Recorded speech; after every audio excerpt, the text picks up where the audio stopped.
والذین جاہدوا فینا، جو لوگ کوشش کریں گے ہماری راہ میں، لنہدینہم سبلنا، ان کے لیے ہم اپنی راہیں کھولیں گے۔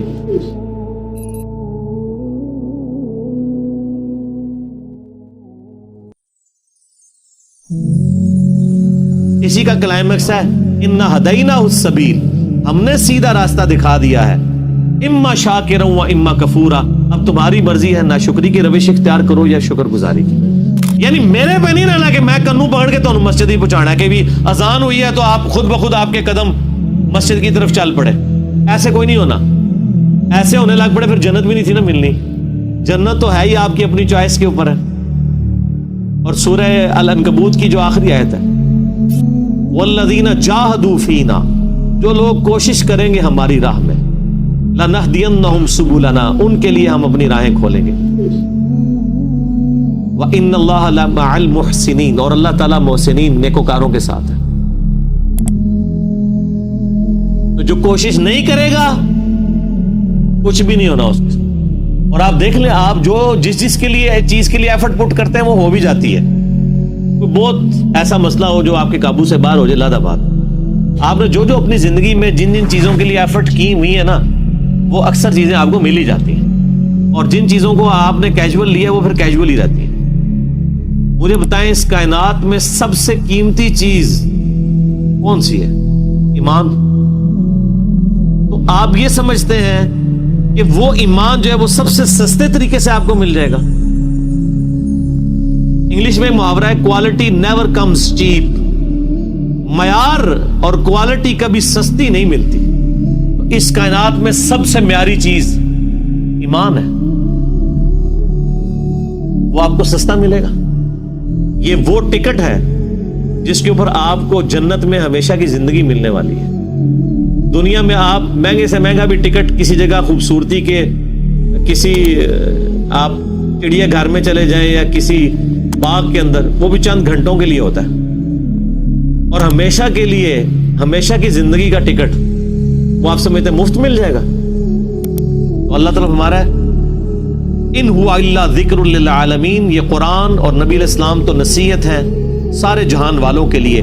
لمن شاء منکم ان یستقیم، اب تم میں سے جس کی مرضی ہے سیدھے راستے پہ چلنا چاہتا ہے تو ضرور چلے، لیکن ساتھ ایک بات کلیئر کر دی، وما تشاءون الا ان یشاء اللہ رب العالمین، رب سے کبھی بے نیاز نہیں ہونا۔ کوئی یہ نہ سمجھ لے کہ میں اکیلے ہی سب کچھ ہوں۔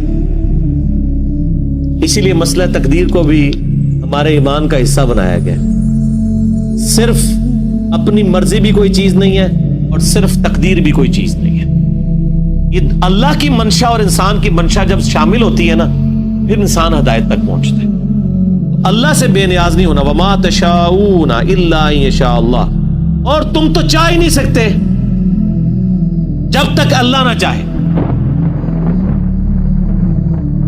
رب العالمین جو سارے جہان کا پالنے والا ہے۔ مسلمانوں کے ہاں دو فرقے گزرے، ایک جبریہ اور قدریہ۔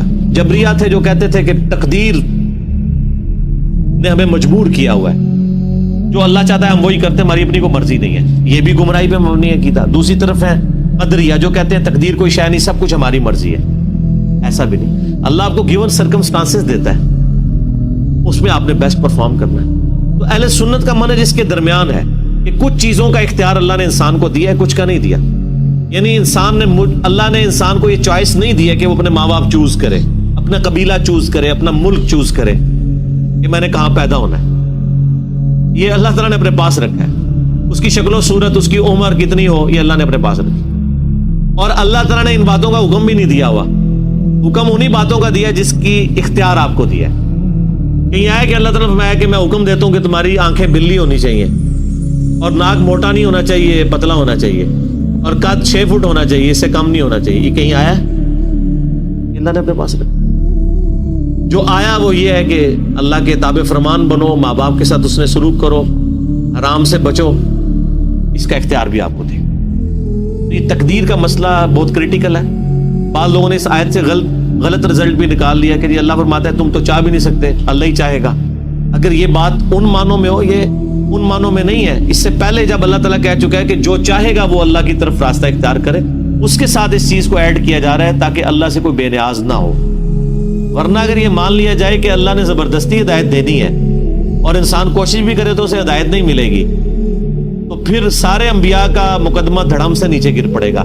یہ ساری کی ساری کتابوں کا مقدمہ ہدی للناس وبینات من الہدی والفرقان, یہ سب کچھ ختم ہو جائے گا. اس لیے مسئلہ تقدیر چونکہ ایک بہت مشکل مسئلہ ہے, تو میں نے 6.5 گھنٹے میں صرف مسئلہ تقدیر پہ قرآن حکیم میں جب سورہ ہود کی آیات نمبر 6-7 آئی تھی تو میں نے 3 نشستوں میں یہاں پہ لیکچر ریکارڈ کروا دیا تھا. مسئلہ نمبر 104 ABC 104 ABC 3 لیکچر صرف ان 2 آیات پہ ہوئے تھے, جس میں نے کراس ریفرنس کے طور پہ قرآن حکیم سے 50 مقامات سے آیات پیش کی تھی. ان میں سے ایک مقام یہ بھی تھا, اور 200 آیات کور کی تھی میں نے 6.5 گھنٹے کے اندر. یہیں پہ بڑی محنت کی تھی اس لیکچر کو تیار کرنے میں. آپ اس لیکچر کو سارے لیکچرز دیکھیں. مسئلہ تقدیر پہ جتنی آیات ہیں, جتنی بخاری مسلم کی احادیث ہیں, جو بعض جبریہ اپنی طرف لے جاتے ہیں, بعض قدریہ اپنی طرف, تو میں نے ان سب کو ڈسکس کے ایک آپٹیمل سلوشن اس میں دیا تھا.